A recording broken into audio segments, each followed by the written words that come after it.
صلی اللہ علیہ وسلم کے پاس ایک شخص آیا اور عرض کرنے لگا.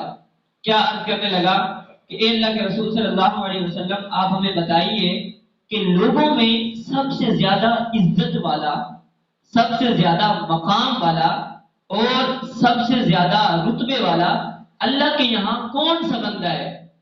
کیا کون سا بندہ ہے جو اللہ کے یہاں سب سے بڑے مقام والا ہے؟ تو آپ صلی اللہ علیہ وسلم نے ارشاد فرمایا، اللہ کے یہاں سب سے بڑے مقام والا، بڑے رتبے والا وہ شخص ہے جو لوگوں کو معاف فرما دیتا ہے.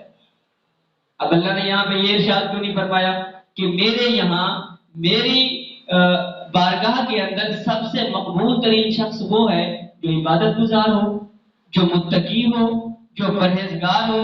بلکہ اللہ کے رسول صلی اللہ علیہ وسلم نے ارشاد فرمایا کہ اللہ کی بارگاہ میں، اللہ کی نظر رحمت میں سب سے زیادہ مقام اور رتبے والا وہ شخص ہے جو لوگوں کو معاف فرما دیتا ہے. فرمایا کہ وہ لوگوں کو معاف فرما دیتا ہے. تو ہم کیوں نہ ہو کہ ہم پھر جو ہے نا اس معاف کرنے والے عمل کو اپنی زندگی کے اندر اپنائیں. ہمیں چاہیے نا ہم اس عمل کو اپنی زندگی کے اندر اپنائیں. ایک شخص کی گاؤں دیہات کے اندر بھینس چوری ہو گئی. جیسے آج کل بھی ہوتا ہے کہ چور ہمارے گاؤں دیہات میں گھس آتے ہیں، بکریاں، بھینسیں، بیل وغیرہ چوری کر لیتے ہیں. تو ایک شخص کے پاس ایک ہی بھینس تھی، اس سے وہ اپنے بچوں کی پرورش کرتا تھا، ضروریات کو، حاجت کو پورا کیا کرتا تھا، اس سے دودھ، اس بھینس کے دودھ سے استفادہ حاصل کرتا. اس کی بھینس ہو گئی چوری.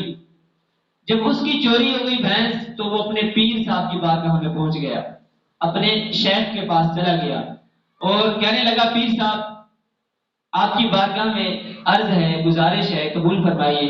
پیر صاحب نے کہا، کہو کیا مسئلہ ہے؟ تو مرید نے کہا کہ میرے ایک ہی بھینس تھی، وہ رات کو چوری ہو گئی ہے. آپ مجھے کوئی وظیفہ بتائیں یا کوئی عمل بتائیں یا آپ میرے لیے کوئی دعا کریں کہ میرے لیے آسانی پیدا ہو جائے.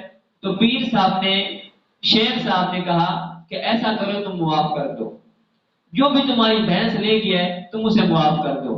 تو مرید تعجب میں کہ پیر صاحب آپ کیسی بات فرما رہے ہیں؟ میں تو آپ کے پاس اس لیے آیا ہوں کہ آپ میرے لیے کوئی وظیفہ بتائیں اور جو ہے نا میرے لیے دعا کریں کہ کوئی آسانی پیدا ہو جائے. آپ الٹا کہہ رہے ہیں کہ اسے معاف کر دو.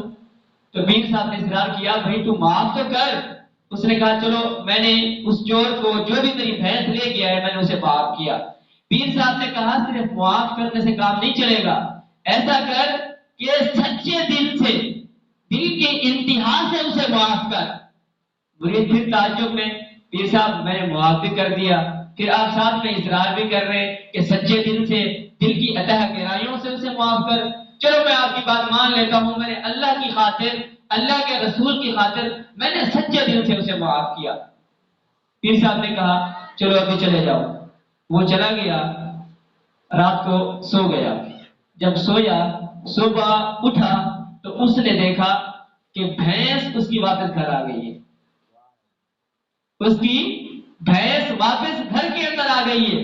اور جس کے ساتھ باندھا جاتا ہے نا، جسے ہم قلعہ کہتے ہیں، بھینس کو باندھا جاتا ہے، ساتھ میں وہ بھینس اس قلعے کو بھی ساتھ اکھاڑ کے لے آئی کہ وہ رسی کے ساتھ بندھا ہوا تھا اور گھسیٹ کے لے آئی. تو مرید تعجب میں آیا. وہ اپنے پیر کے پاس جاتا ہے، شیخ کے پاس، کہتا ہے، پیر صاحب میری بھینس واپس آ گئی ہے، اب میں اس کا کیا کروں؟ آیا اس کا دودھ میرے لیے پینا حلال ہے، حرام ہے؟ اب میں اس بھینس کا کیا کروں؟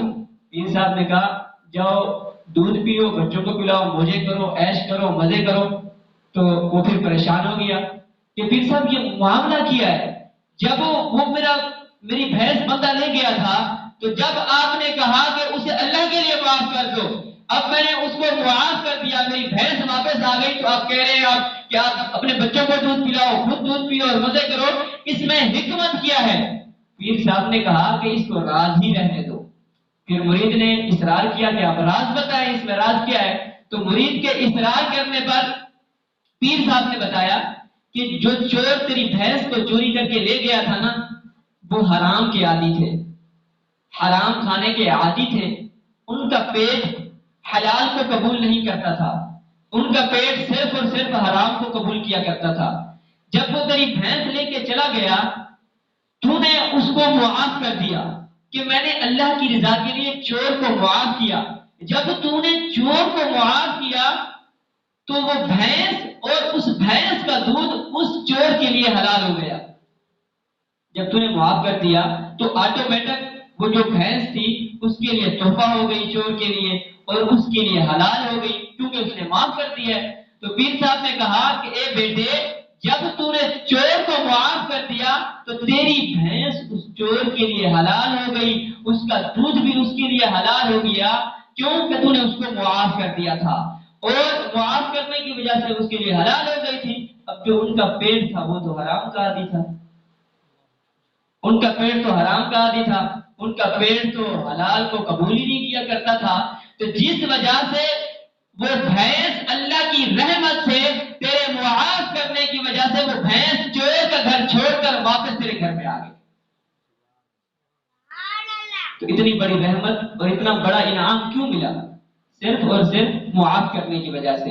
بجائے اس کے کہ ہم لوگوں کو رشتہ داروں کو کہیں کہ جب تک میرے سے معافی نہیں مانگے گا, جب تک اس کی یہ سزا نہیں بھگتے گا تو میں اس کو معاف نہیں کروں گا. تو ایسا نہیں ہے, رب بھی ہے اپنے بندوں کو سزا دیے بغیر معاف فرما دیتے ہیں.